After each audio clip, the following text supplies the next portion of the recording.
dear student of class 10. Welcome to class 6 of chapter 5 which is AP. पिछली class के अंदर हमने exercise 5.3 के क्वेश्चन नंबर 20 तक यानी कि कंप्लीट हमने 5.3 कर ली थी। इस क्लास के अंदर हम आज एक्सरसाइज 5.4 के बारे में पढ़ेंगे। एक्सरसाइज 5.4 फर्स्ट क्वेश्चन में कह रहा है which term of the AP 121, 1117, 113, 11109 so and so. Which term of the AP is it first negative term? हमें कहना है बताइए इस AP की कौन सी टर्म जो है इसकी फर्स्ट नेगेटिव टर्म है। फॉर एग्जाम्पल मान लीजिए मैं आपको कह दूँ ये 20 है और आपको AP की वैल्यू 20 और D है -3, तो आप AP का बनाएंगे 20, 17, 14, 11, 8, 5, 2, -1, -4, -7 सो एंड सो। हम कहाँ तक जा सकते हैं? हम इस AP में इसके इनफाइनाइट टर्म्स तक जा सकते हैं।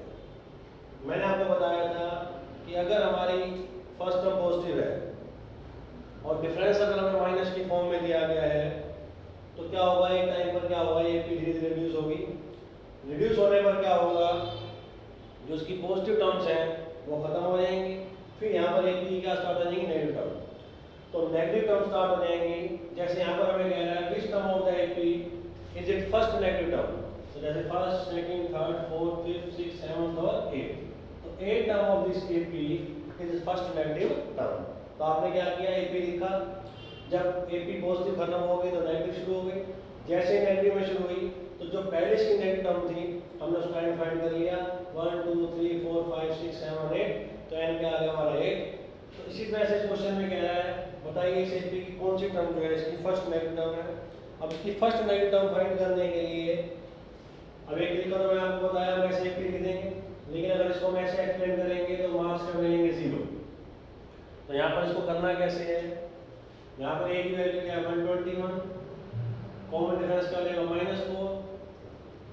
Let the first negative term, जो इसकी फर्स्ट नेगेटिव टर्म है उसको हम क्या मान लेंगे A है।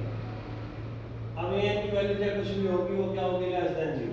क्या होगी, लेस देन 0, क्योंकि हमने जो फर्स्ट नेगेटिव टर्म है उसको A माना है। अगर वो नेगेटिव टर्म है, अगर वो नेगेटिव है तो उसकी जो वैल्यू होगी वो ऑलवेज क्या होगी, लेस देन 0। इसलिए यहाँ पर n का लिखा हमने लेस देन 0। इधर n का फॉर्मूला लगा देंगे, A की जगह 121, n -1 D की जगह -4, 121 -4n + 4 less 0, 125 less 4n, 125 upon 4 less n। तो n ग्रेटर देन क्या हो जाएगा 31.25। तो यहाँ पर हमारा आंसर आया कि n जो है हमारा 31.25 से बड़ा है। अब हमें n किसका निकालना था, नेगेटिव टर्म का। तो नेगेटिव टर्म जो है वो कह रहा है कि 31.25 से बड़ा है इसका n। तो इसका मतलब क्या है कि इस AP में 31st टर्म तक जो है वो सारी क्या है, पॉजिटिव टर्म है। नेगेटिव टर्म जो है, जो नेगेटिव टर्म है वो कहाँ स्टार्ट हो रही है, 30.25 से उसका n बड़ा है। अब n पॉइंट में नहीं होता तो 31 से बड़ी टर्म कौन सी होगी, 32, 33, 34, 50, यानी कि मोर देन 31 क्या होगा, 32 से लेकर इनफाइनाइट तक। तो जो पहली नेगेटिव टर्म होगी वो इस AP की वो कौन सी हो जाएगी, इसके नेक्स्ट वाला नंबर। तो 31 से बड़ा, तो 31 से बड़ा क्या होगा 32। तो देयरफॉर यहाँ पर हम क्या लेंगे इनको 32। तो 32 term of an AP, so 32 term of this AP, 32 term of this AP या given AP is it's first negative term. तो इस AP की जो 32वीं टर्म है वो इस AP की क्या होगी, पहली नेगेटिव टर्म होगी। ये आपकी ऑप्शनल एक्सरसाइज का फर्स्ट क्वेश्चन था। तीसरे से क्वेश्चन नंबर 2 करेंगे हम। क्वेश्चन नंबर 2 में कह रहा है the sum of the third term and the seventh term of an AP, the sum of the third term and the seventh term of an AP is 6। तो third term का मतलब क्या होगा A + 2D, seventh term क्या होगी A + 6D। इनका सम 6 है, 2 common ले लेंगे A + 4D। तो A + 4D कितना आ जाएगा 3। यहाँ से एक वैल्यू निकाल सकते हैं हम, क्या आएगी 3 - 4D। तो ये क्या बन गया, इक्वेशन बन गया लीनियर इक्वेशन इनटू वेरिएबल। फिर हमें कह रहा है and their product is 8। Product का मतलब क्या है कि थर्ड टर्म इनटू में 7 टर्म, इनका प्रोडक्ट 8 है, मींस a + 2d और a + 6d, इनका प्रोडक्ट 8 है। तो यहाँ पर हम क्या लिखेंगे, इनटू में क्या हो जाएगा a², चाहे तो a की वैल्यू पुट कर सकते हैं 3 - 4d। ये कहाँ से आ जाएगा, फर्स्ट से जो हमने निकाला है रिलेशन, ये आ गया फ्रॉम इक्वेशन फर्स्ट। तो 3 - 2d और यहाँ पर क्या बचेगा 3 + 2d = 8। a + b और a - b, that is a² - b², -4d² = -1, b² हो जाएगा 1/4। अब यहाँ पर हमें d² की वैल्यू पता लगी 1/4, हमें d फाइंड करना है।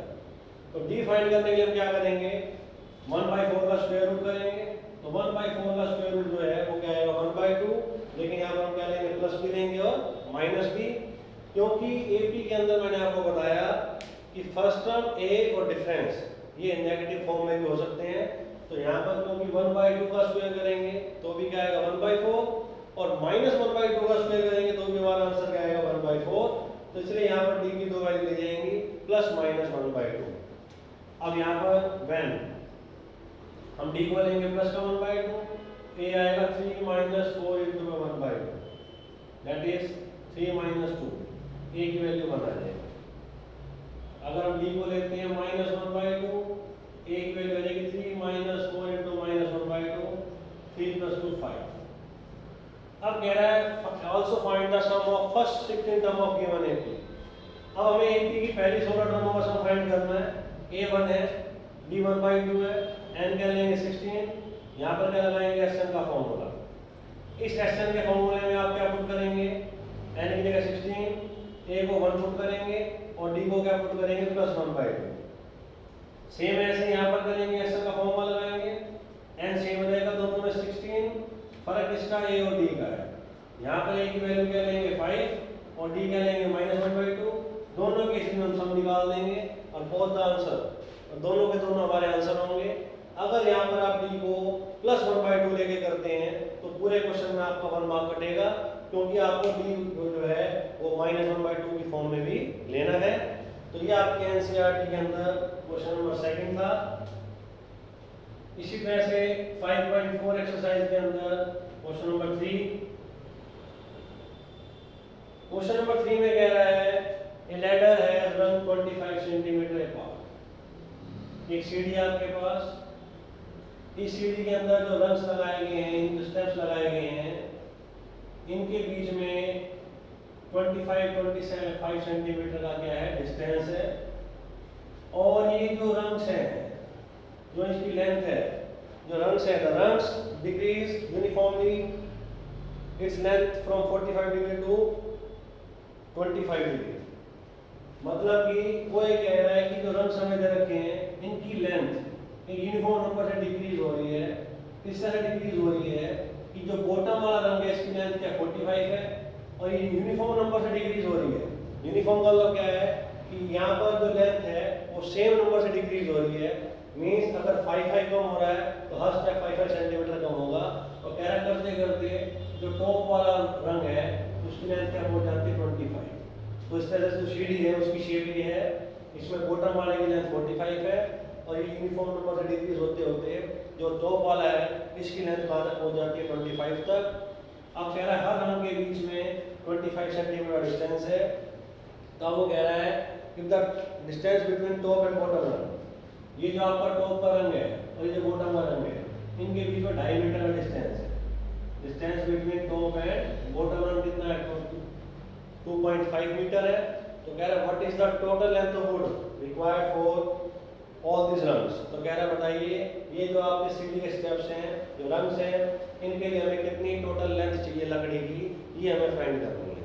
तो इसको फाइंड करने के लिए हम क्या करेंगे, सबसे पहले आप देखिए इस एपी के अंदर जो लेंथ ऑफ रंग है ये एपी की फॉर्म है।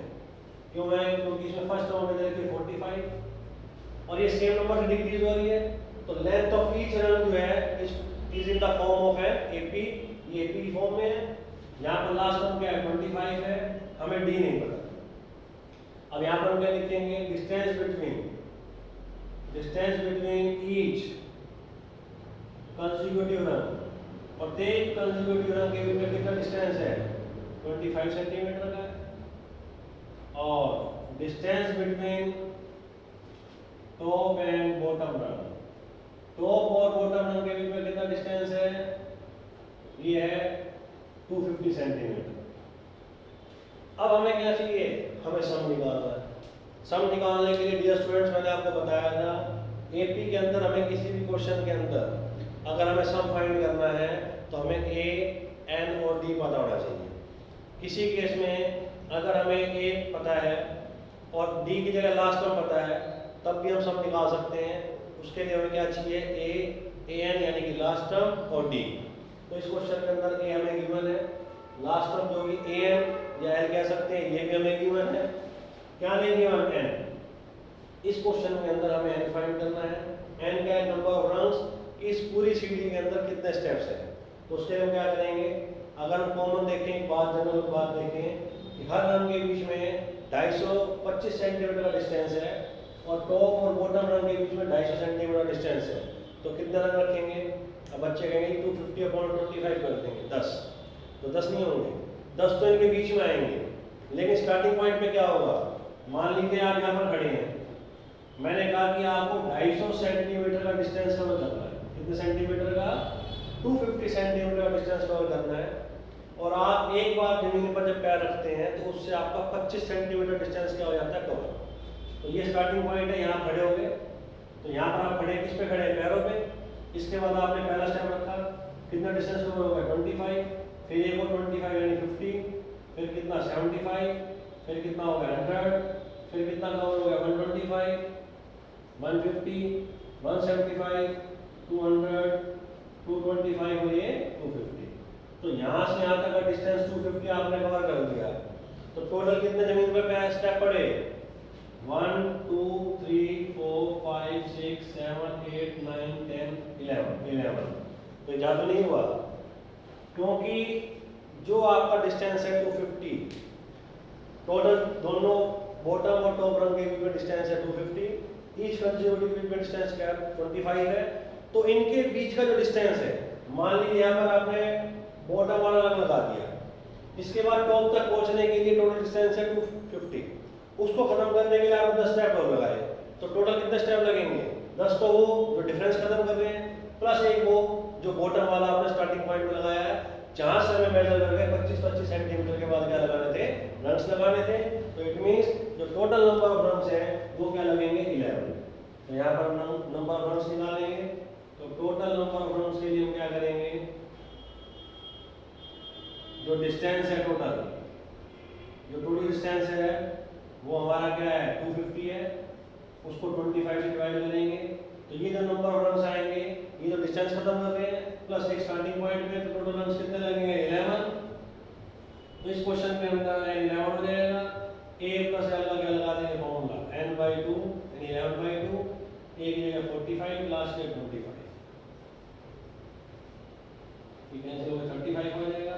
तो 385 सेंटीमीटर इट इज द क्या है length of total length of wood required. तो लास्ट वन लिख देंगे, therefore the total length of wood required for all this rounds is equal to 385 centimetre. तो ये आपकी एनसीईआरटी के अंदर क्वेश्चन नंबर 3। इसी तरह से क्वेश्चन नंबर 4 देखिए। क्वेश्चन नंबर 4 में कह रहा है the houses of a row are number from 1 to 49। The houses of a row, एक रो के अंदर मकान है जिनको हमने नंबर दिया है consecutively 1 to 49, means house number 1 2 3 dash dash dash 46 47 48 और 49। तो टोटल हमारे पास यहाँ पर 49 हाउसेज हैं जिन पे रोल नंबर क्या दिया गया 1 to 49। Can I show that there is a value of x, can I show कीजिए यहाँ पे एक वैल्यू x है, side that the sum of the number of houses preceding x। हमें क्या करना है, हमें गिवन है, कैन x निकालिए, शो दैट, कह रहा है क्या कोई एक वैल्यू ऐसी हो सकती है जिसको हमने x मानना है। तो वो वैल्यू किस तरह से होनी चाहिए कि जिस मकान को हमने x माना है उससे पहले जितने ही मकान है उन पे जो नंबर्स हैं उन सब का sum. Is equal to the houses, sum of the houses following it, मतलब the number x is equal to the sum of the number of the houses following it. मतलब हमें कहना है कि शो करके बताइए क्या कोई एक ऐसी वैल्यू x है, हो सकती है इस क्वेश्चन में, जिसके लिए क्या होगा कि जो हमने मकान नंबर x माना उस x से पहले जितने भी प्रीसीडिंग मकान हैं उन पे जो नंबर लिखा गया है उनका सम, x के बाद जितने मकान हैं फॉलोइंग का तो क्या है, x के बाद जितने मकान हैं उन पे जो नंबर है उनके सम के क्या है, इक्वल है। तो कह रहा है find the value of x। तो मींस इस क्वेश्चन में मान लीजिए यहाँ पर हमने किसी एक मकान को x मान लिया, तो कह रहा है x से पहले जितने मकान है उन सब का सम x के बाद जो मकान है उन सब के सम के क्या है, इक्वल है। अब इस क्वेश्चन में आपको एनसीईआरटी में देखेंगे तो हिंट दिया गया है, एग्जाम के अंदर हिंट नहीं आएगा। अब इस क्वेश्चन को हम दो तरीके से कर सकते हैं। पहला मेथड तो क्या है, यहाँ पर आप देखिए इस क्वेश्चन के अंदर a क्या हो जाएगा 1, b भी क्या हो जाएगा 1। अब अकॉर्डिंग टू क्वेश्चन x से पहले मान लीजिए मैं कह दूं कि आपका मकान नंबर 20 है और उसमें मैंने x का साइन लगाया, तो x से पहले कितने मकान होंगे 19। तो अगर आपको अपना मकान नंबर नहीं पता तो x से पहले कितने मकान होंगे x माइनस 1, हम क्या कर देंगे, एक कम कर देंगे। तो सम ऑफ x माइनस 1 का तो क्या हो गया कि x से पहले जितने मकान है उनका नंबर का सम, दैट इज इस एपी में क्या ले लेंगे हम, first sum of first x minus 1 टर्म। x माइनस 1 टर्म क्यों ली, क्योंकि यहाँ पर x है, हमें x से पहले वाले मकान लेने हैं, तो x से पहले क्या मकान होंगे x माइनस 1। फिर कह रहा है is equal to the sum of the houses following it. अब x के बाद जो मकान है, x से जो नेक्स्ट मकान होगा उसका रोल नंबर क्या होगा x प्लस 1, क्योंकि हमें x की वैल्यू नहीं पता। फिर x प्लस 2। अब यहाँ से आप शुरू करते हैं, तो अगर यहाँ से आपने यहाँ तक का सम लेना है तो इसका मतलब इस एपी के अंदर हमें फर्स्ट टर्म को क्या लेना पड़ेगा x प्लस 1। लेकिन मैं आपको जो तरीका बता रहा हूँ उसमें क्या होगा, हमेशा इस क्वेश्चन में हम एपी की फर्स्ट टर्म को क्या लेंगे, मान लेंगे। कैसे लेंगे सुनिएगा ध्यान से। मान लीजिए मेरी क्लास में 50 बच्चे हैं टोटल, मेरी क्लास में टोटल 50 बच्चे हैं और इन 50 बच्चों के लिए मेरे पास 40,000 रुपीज आए हैं जो कि मुझे टोटल बांटने हैं। तो 50 बच्चों में मुझे बांटने 40,000 रुपये, कितने रुपये, 40,000 रुपये। मान लीजिए पहले 30 बच्चों में मैंने 25,000 रुपये बांट दिए, कितने रुपये बांट दिए, 25,000 रुपये बांट दिए। तो इसका मतलब क्या होगा, जो लास्ट वाले 20 बच्चे बचे या बचे हुए जो बच्चे हैं उनको कितने पैसे मिलेंगे, तो उनको कितने पैसे मिलेंगे, हम क्या करेंगे टोटल 50 बच्चों में जो अमाउंट हमने बांटना था उसमें से जो पहले 30 बच्चों को दे दिया उसको क्या कर देंगे माइनस, यानी कि 40,000 माइनस 25,000 दैट इज 15,000। तो 15,000 क्या हो जाएगा, sum of the amount that should be distribute the students after x, यानी x के बाद यानी 30 के बाद जितने बच्चे बचे उन सबको मिला के कितने रुपये मिलेंगे, 15,000 रुपये। तो हमने क्या किया, टोटल अमाउंट में से जो स्टार्टिंग के 30 बच्चों को दिया वो क्या कर देंगे माइनस। तो वही इसी तरह का कुछ हमें इस क्वेश्चन में करना है। तो x के बाद जो मकान है उनका सम कैसे निकाल सकते हैं, हम यहाँ पर क्या करेंगे टोटल मकानों का सम ले लेंगे, यानी 1 से लेकर 49 तक मकान जो है उनका सम क्या होगा, इस एपी की पहले 49 स्तंभों का सम। इसमें से हम क्या करेंगे, पहले x स्तंभों का सम क्या कर देंगे माइनस। तो यहाँ पर जो बचेगा वो क्या बचेगा, x के बाद जो मकान उनका क्या बचेगा सम। तो इस क्वेश्चन में अब हमने क्या किया, ये फॉर्मूला लगाया, ये बना कैसे, x से पहले जो मकान है वो x माइनस 1, टोटल 49 मकान क्या हो गया x 49 में से हमने x क्या कर दिया माइनस कर दिया। अब इस क्वेश्चन में क्या होगा, a और d इन तीनों के लिए क्या आ जाएगा सेम, इसका n क्या हो जाएगा x माइनस 1, इसका n क्या हो जाएगा 49 और इसका n क्या हो जाएगा x। अब यहाँ फॉर्मूला लगा देंगे n/2 2a plus n minus 1 into d, n की जगह यहाँ पर x माइनस 1 है, इसी तरह से n/2 यानी 49/2 2 इंटू में a की जगह 1, n की जगह 49 माइनस 1 t की जगह 1 माइनस sx x/2 2 इंटू में 1 प्लस n की जगह x माइनस 1 इंटू में t की जगह 1। इसको सिंप्लीफाई करेंगे, x minus 1/2 2 plus x minus 2 equal to 49/2 2 plus 48 minus x/2 2 plus x minus 2। यहाँ पर 2 से 2 क्या हो जाएगा कैंसिल, x माइनस 1 इंटू में x अपॉन में 2 इजकल टू, यहाँ से 1/2 दोनों में कॉमन ले लेंगे, 49 इंटू में क्या बचेगा 50 माइनस x इंटू में x प्लस 1। क्यों? क्योंकि 2 बाहर आ गया, 2 से 2 कैंसिल हो जाएगा, x square minus x square to 49 into में 50 minus x square minus x से माइनस x कैंसिल हो जाएगा, ये हो जाएगा 2x स्क्वायर बराबर 49 इंटू में 50, x स्क्वायर की वैल्यू क्या आ जाएगी 49 इंटू में 25, और यहाँ से x की वैल्यू क्या हो जाएगी स्क्वायर रूट ऑफ 49 इंटू में 25, दैट इज 7 5 जा 35। तो x की वैल्यू हमारी क्या आ जाएगी 35 इस क्वेश्चन के लिए। तो ये आपके एनसीईआरटी के अंदर क्वेश्चन नंबर 4 है। 1 मिनट के लिए आप इस क्वेश्चन को देखेंगे।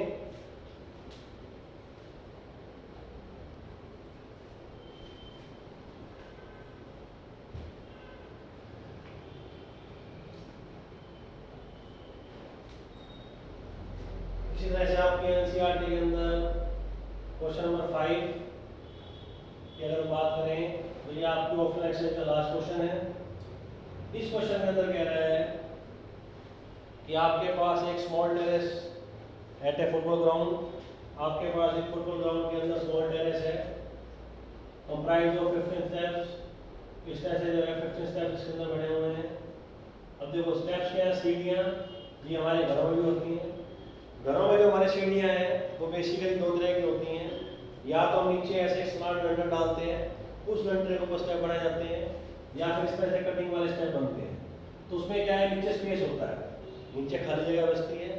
लेकिन यहाँ पर जो फुटबॉल ग्राउंड है इसमें खाली जगह नहीं है, क्योंकि इसको किससे बना गया है, सॉलिड कंक्रीट से।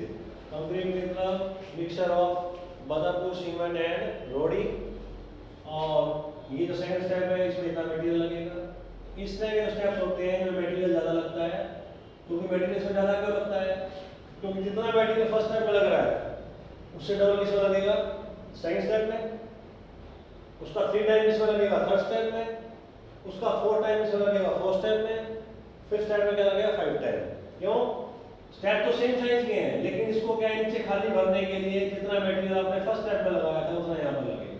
सेकंड में क्या होगा, थर्ड में क्या होगा, यहाँ स्टेप आ गए, बाकी 2 क्या होंगे, इनको भरने के लिए, कवरिंग करने के लिए हमें क्या डालना पड़ेगा, मटेरियल। अब वो कह रहा है find the each step has a rise. अब वो कह रहा है 15 स्टेप है, लेंथ ऑफ ईच स्टेप, और प्रत्येक स्टेप की लेंथ है 50 है, दैट इज एल हो गई। और इसके अंदर हमें राइज दिया गया है, राइज ऑफ ईच स्टेप यानी कि ब्रेथ हो गई है 1/2 मीटर, और ब्रेथ का मतलब क्या होता है, चौड़ाई, हाइट हमें क्या दी गई है 1/2 मीटर, और ये शायद हमें राइज दिया गया 1/4। ये राइज हो गया जिसको भी हम हाइट कहते हैं, और ब्रेथ का मतलब क्या हो गया, चौड़ाई, जो कि क्या है 1/2 है। जहाँ पर हम पैर स्टेप को रखते हैं उसको ट्रेड बोलते हैं। तो ट्रेड ऑफ ईच स्टेप क्या है हमारा 1/2। यहाँ पर हम क्या निकालेंगे, अब वो कह रहा बताइए टोटल 15 स्टेप बनाने में टोटल कितना वॉल्यूम लगेगा, किसका, कंक्रीट का। तो यहाँ पर हम क्या लिखेंगे, volume of concrete, volume of concrete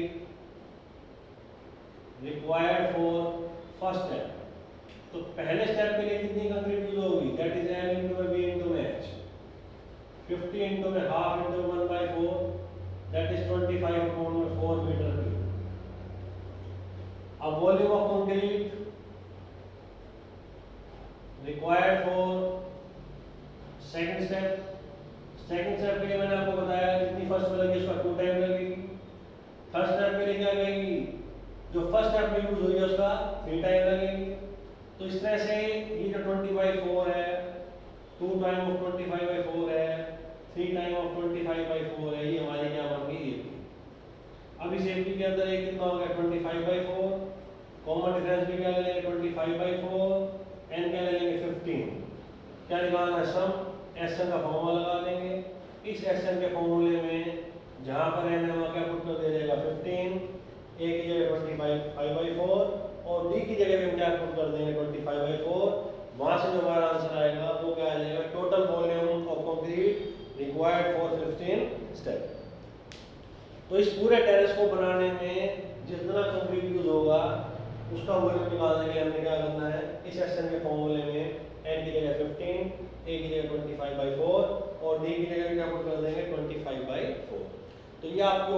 exercise का क्वेश्चन नंबर 5 था। तो पिछली 5 क्लासेस को मिला के और इस क्लास को मिला के मैंने आपको चैप्टर 1 की जो आपकी एनसीईआरटी का था वो एक्सरसाइज चारों की चारों आपको मैंने यहाँ पर करवाई। अब आप उन वीडियो को देखेंगे, उनकी प्रैक्टिस करेंगे। असाइनमेंट की 3 शीट मैंने आपको व्हाट्सएप पे शेयर कर दी हैं, बची हुई शीटें भी आपको व्हाट्सएप पे शेयर कर दी जाएंगी। इसके अलावा इस एनसीईआरटी के अंदर एग्जाम्पल्स रह गए हैं, तो आप एग्जाम्पल्स को भी ट्राई करेंगे। कोई भी एग्जाम्पल में आपको डाउट आता है तो आप व्हाट्सएप पे शेयर कर सकते हैं, नहीं तो जूम पे अगर कल या परसों में क्लास रखेंगे इस चैप्टर की फाइनल डाउट क्लास, तो उसमें भी आप अपना डाउट क्लास क्लियर कर सकते हैं। तो आज इस क्लास में मैंने आपको एक्सरसाइज 5.4 क्लियर करवाई, तो आप सभी बच्चे उनको ध्यान से पढ़ेंगे और उनकी प्रैक्टिस करेंगे। थैंक्स।